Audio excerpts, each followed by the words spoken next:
Now we can see a new world coming into view. A world in which there is the very real prospect of a new world order.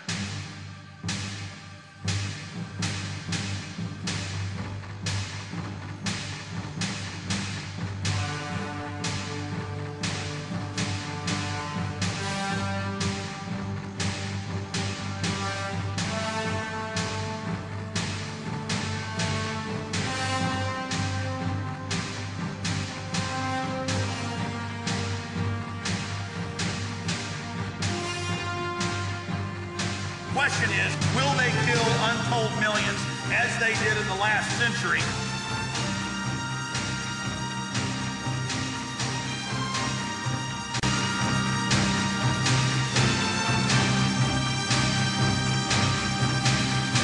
It is not the elite cockroaches that determine that. It is you.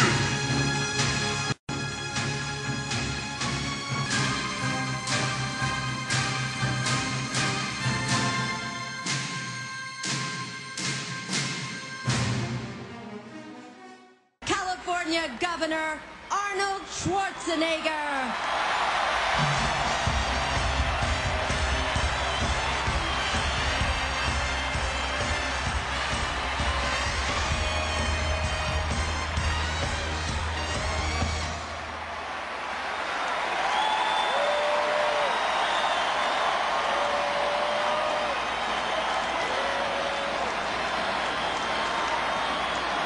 Thank you.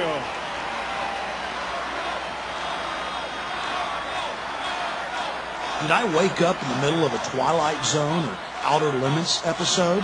The American people cheering and chanting the name of someone whose homeland is Austria and who openly talks about being a dictator all the time? Thank you very much. Thank you.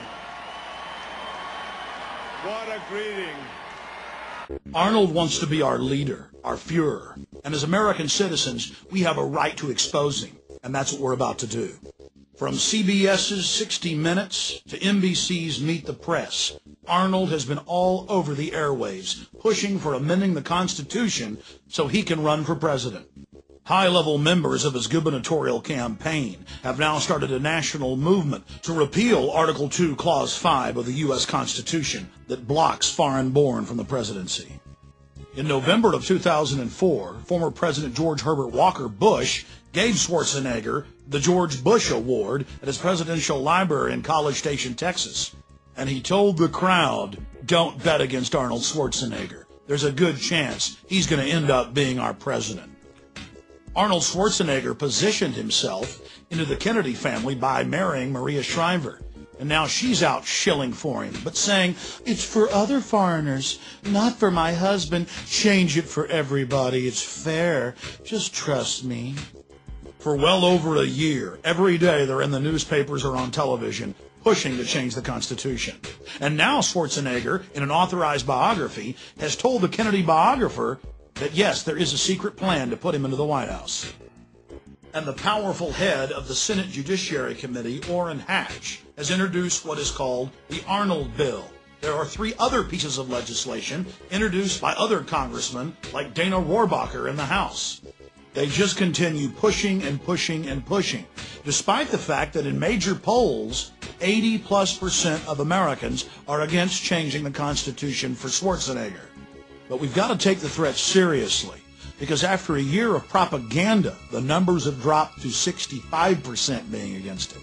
And then you have to ask yourself, what will those numbers be in 4 years? The elite love Arnold Schwarzenegger because he has an international appeal, and they've been very carefully grooming him for his role as American president inside the New World Order. That's why we've launched Americans Against Arnold and the website arnoldexposed.com in a desperate attempt to stop this foreign usurper.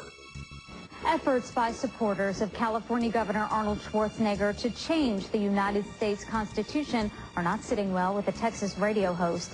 Alex Jones claims he raised $5,000 in just 2 hours to combat the campaign for a constitutional amendment to make non-native citizens eligible to serve as president. Jones says he will run TV ads in Austin, Texas and Sacramento, California, opposing the amendment drive. Now let's look at the men who hold the strings connected to the marionette. Here are two different San Francisco Chronicle articles revealing that it was Karl Rove at Bohemian Grove that set the strategy for Arnold's successful gubernatorial win. An article in the Scotsman newspaper in September of 2002 openly showed Arnold Schwarzenegger with Warren Buffett and Lord Rothschild and said they were there meeting at the Rothschild Castle to discuss business strategies. In the article, they talked about how he was lining up his run for U.S. president a year before he ran for governor. In the middle of the Enron-engineered California energy crisis, Arnold met secretly with Michael Milken, the junk bond dealer, and Kenneth Lay at a Beverly Hills hotel. The federal government has now released documents from the event, and guess what they were doing at the meeting? Discussing how to cover up Enron's culpability. Arnold ran for governor promising that he wouldn't take special interest money. Guess what? He's broken all previous records for taking corporate money. Like other famous Austrians we can think of, Arnold is obsessed with being king of the world. He's told friends, family, newspapers, magazines, over and over again that he wants to be ruler of the world, that he dreams of being a dictator, that he wants to be worshipped at a Nuremberg-style rally like Hitler. Rolling Stone reported on it in the 70s. The London Guardian and CNN in 2003 both reported how he told friends and family of a recurring dream where he walks the earth as our ruler, and of a 50-year plan he had as a young man to become world ruler. In 1990, he told U.S. News and World Report, "My relationship to power and authority is that I'm all for it. People need somebody to watch over them. 95% of the people in the world need to be told what to do and how to behave." Following in the footsteps of dictators before him, Arnold loves to be seen with giant images of himself behind him. The cult of personality concept in politicians is totally alien to America's history, but it's second nature to people like Kim Jong-il, dictator of North Korea, and ousted dictator Saddam Hussein of Iraq. It was pioneered by Alexander the Great and used to great effect by the Roman emperors. Hitler and Stalin just loved it because it made the people feel insignificant. In the dystopic novel 1984, huge portraits of Big Brother stare down on the slaves. But after all, Arnold's just going with the times. Now across the United States, we've seen these giant billboards with George Bush's picture on it, paid for by his supporters, that say, "George Bush, our leader." President Bush has done something that no American president has ever done. He likes to prance around in military uniforms, reminding us of where his power comes from. We should all be concerned that our president is dressing like Saddam Hussein, Fidel Castro, Mao Zedong, and Adolf Hitler. And Bush loves to be seen in uniform with lots of troops behind him. But so does Arnold. Here is Schwarzenegger giving the fascist salute in one of his bodybuilding poses.